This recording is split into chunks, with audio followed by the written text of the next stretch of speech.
my first reaction to the script was that it wasn't going to be something that I would ever do, because there wasn't any rational process behind the character's actions that I could see. There wasn't any decision-making infrastructure that I could believe in that would bring him to that place.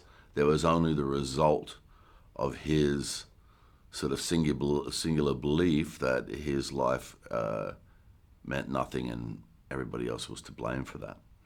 So, it was like, I don't want to do a character like that because I'm sort of fundamentally worried that that's actually where we are. And, I thought about it for a while, and I met with Derek, and it was sort of like a meeting where I'd already pre-decided that I wasn't doing the gig anyway, but I was just going to have the meeting. But we got on very well, and we started to talk about what was in there and potentially what shouldn't be in there, because there was a lot of words to start with, but you can't justify the actions of a character like this. It's an individual decision that he's made, and he's going to do what he's doing, but there is no justification.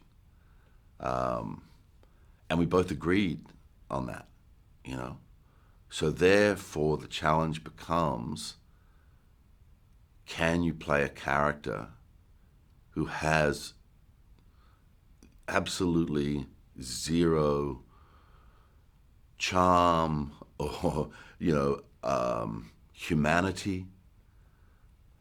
He's disconnected on all levels.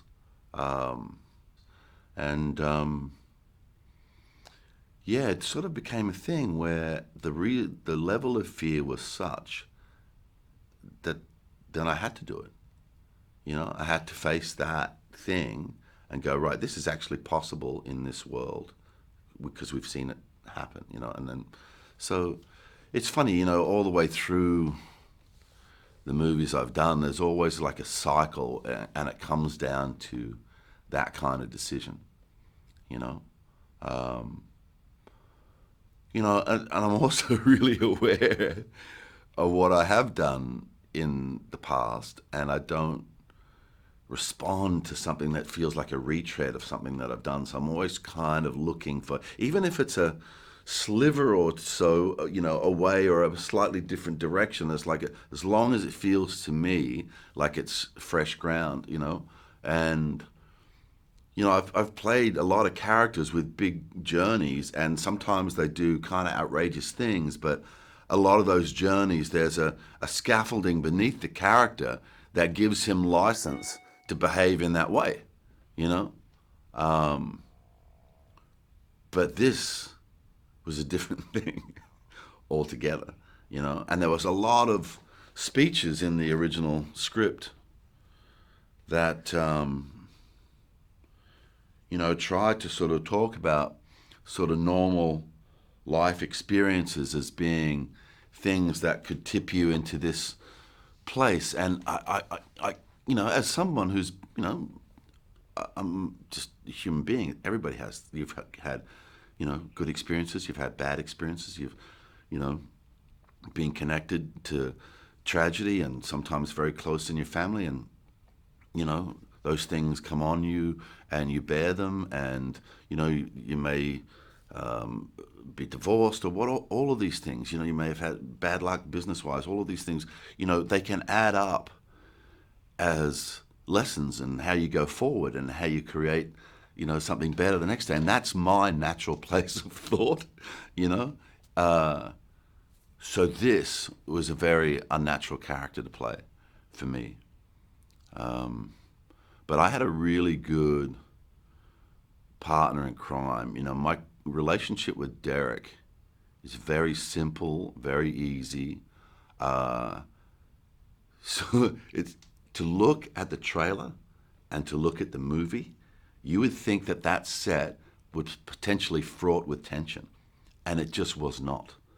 We had an incredibly cool stunt crew. We had an incredibly cool camera department. We had really on point makeup and hair, etc. Like the whole thing, you know. And we were working on a very truncated schedule, stripped bare to keep it moving, you know, in these modern days of movie making where you have to be so fully aware of every dollar. And it was the most relaxed film set I've been on in 20 years. It was just chilled out. It was like, what are we doing today? Oh, we're going to crash the car with a truck. Yeah. It's like, it was, yeah, I really appreciated that relationship with Derek and his artist's eye. So, you know, a mistake you might make in a film like this is trying to throw all of those justifications up on the wall, you know, and talk in terms of the complete, you know, list of society's ills, you know. But in a way, we all know that because we're all in the middle of that. So that's the sort of life we're living. It's that kind of thing. It's like if you're going to call the character the man, you're not even going to give him a name, then the backstory is not necessary, you know? You can make assumptions from his name. You can put together from the little pieces that we give that there is a history of negativity and it's impacted this man, this particular individual man, in this way. And I think, though, all the way through the film, Derek as a filmmaker is still kind of reassuring you, while it's all still bad, he's sort of reassuring you in a way. And even though we got no outlet, because a lot of the times in these movies where you have a really, really bad character, you can do some comedy on the side. You can hit a couple of gags, you know, because of the intensity of the character. But it's just so inappropriate in this to do that, you know? So you can't lean on any of those things. And if you show humanity, then you open that crack that says, I need to know the entire story then. If you're showing me he's got a little bit of that, then I, as an audience member, need to know the detail of everything. And it's not that. It's that thing that we see happening time and time again, where some individual has taken what we all consider to be the normal travails of life and let them go into themselves in a place which just implodes all ability to reason, implodes all ability to have empathy. And, you know, it's a dangerous, dangerous thing, but we're seeing it more and more. It was a very enjoyable experience, but, you know, I know it's an odd thing to say, but, you know, it's just sort of the way I make decisions sometimes. But I was scared shitless of that script. There's a lot of things against us, but there's a gap in the traffic. And if we believe in what we have, let's go first. And I think it shocked a lot of people, but you can't question the logic. You know, there's going to be such a traffic jam when things get back to, you know, quote unquote normal, if we ever achieve. And did we ever have that anyway? And that's another conversation.